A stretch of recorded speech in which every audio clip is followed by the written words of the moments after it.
Testified this morning on Capitol Hill. Senator Angela Alsobrooks of Maryland is renewing her call for his resignation with the release of a report entitled Costs, Chaos, and Corruption: 203 Days of RFK Jr.'s Disastrous Leadership. In the report, Alsobrooks and the ranking member of the Senate Finance Committee, Democratic Senator Ron Wyden of Oregon, detail an action each day since Kennedy was sworn in that they say wreaked havoc across the health care system. And Senator Alsobrooks joins us now. She also serves on the Senate Health Committee, and it is good to have you on the show, Senator. Thank you. Let's talk about, if you could maybe point out some of the more glaring things that is compiled on your list.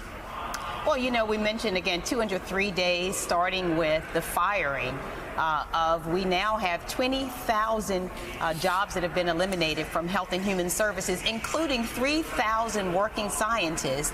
The Secretary Kennedy lied to our faces during his confirmation and said that he would not fire working scientists. So we've seen scientists who have been fired. We have seen also all of these conspiracy theories around vaccines during a time, by the way, that we're seeing an influx and an increase in measles outbreaks, that we have this very, very irresponsible and dangerous kind of upbeat messaging around the dangerousness of vaccinations. And so we've seen one lie after the next. We've seen the firing of scientists. We are seeing the systematic dismantling of the public health system in the United States of America, which stands as a global leader in science and medicine and research, all being dismantled at the hands of Secretary Kennedy. And so he must be fired, must be removed. The report that I have released today with Senator Wyden details 203 different actions that he has taken and continues to take that will not only make us sicker, but will make us die if we continue with this leadership. Senator Donning Deutsch, nice to talk to you. It's astounding to think about the word progress and how we would at this time in the year 2025 be going backwards on vaccines. How do Democrats use that as part of their overall messaging in the midterms? Well, you know, I think what Democrats need to continue again to urge is that this is not at all what we were promised. We weren't promised that our health system would be dismantled. We weren't promised that we would become not only sicker, but we are becoming poorer as we watch health care premiums that will be increasing very soon here next month. Americans, almost all of us, are going to be getting notices about a nearly 20% increase in our health premiums. We've seen the cutting of Medicaid, Medicare, the rolling back of a nutrition program. So Americans are being made worse off. This is not what we were promised. We were promised that on day one, costs would go down.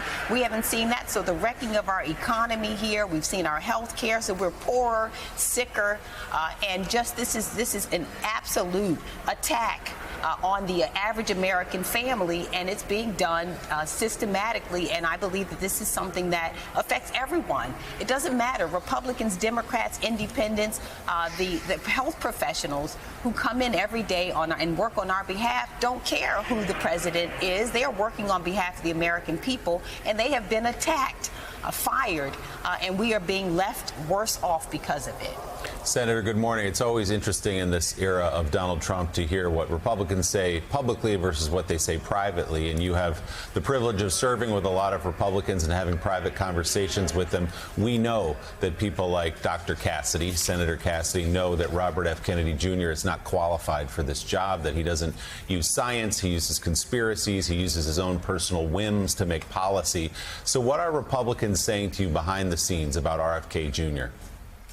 Well, you know what? I think that slowly but surely you're seeing a number of my colleagues who are speaking out regarding their concerns.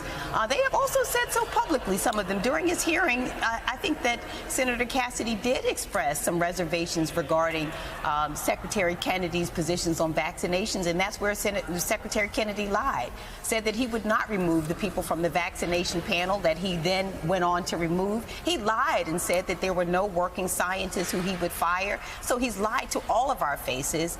And this is the reason that you're hearing the drumbeat of people who are now questioning him. We saw the firing of CDC Director Munarez, who is a scientist and a doctor, and she's being replaced now by a venture capitalist. And following her firing, we saw these scientists who were, by the way, very serious people. The scientists who led America's response to anthrax and swine flu. These are the people who have resigned following the director of the CDC, by the way, who's a person who the administration said was well qualified.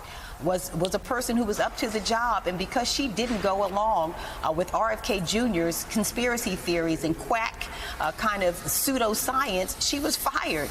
And we're going to see more and more of that happening, and I think my colleagues on the other side of the aisle are also beginning to speak out against this, and we encourage everyone to join us. This resolution that I am reintroducing, I called for his firing 4 months ago.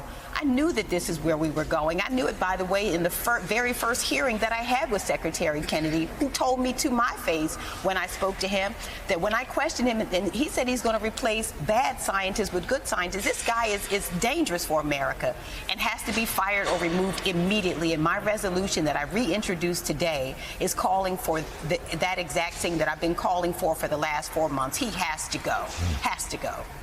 Senator, can you give us just a couple other examples beyond the decimation of the vaccine program and pipeline of ways in which Secretary Kennedy has made has put Americans' health and safety at risk? And there's a whole litany of other decisions that we know about that have to do specifically with children, with access to fresh food, with FDA inspectors. And can you just talk a little bit about that? Well, I'll give you two. You know that NIH is located in Maryland, and so these are my constituents. $9 billion in cuts to NIH, $15 million in cuts to cancer research. But let me just tell you one other very sad example. I heard from employees of NIH who said they had to cut in half paper towels in their labs because the supply chain and the supply closet that they use at NIH continues to be abruptly closed. Can you believe this? The United States of America, a global leader in science, medicine, and research, and we have now scientists and others in our labs who are breaking in half paper towels because their supplies are so limited. This is the kind of ridiculousness that we're seeing in the kind of dangerous leadership. But I have 203 other examples in addition to the vaccine, the conspiracy theories, and in addition to firing people and cutting off supplies. And so these are some of the examples of what we're seeing that are happening every day. We're talking about Alzheimer's research that's been disrupted. We're talking about infertility, a whole chain of people who work on infertility research who have been fired. And sadly, when we talked to Secretary Kennedy, I questioned him about some of these very firings. And guess what the saddest part of it is? He doesn't even know who he's fired or why. That's how indiscriminate all of this has been. Thank you for sharing your list with us. We'll be watching this as it goes along. Democratic Senator Angela Alsobrooks of Maryland, thank you very much. Thank you. For being on this morning. All right.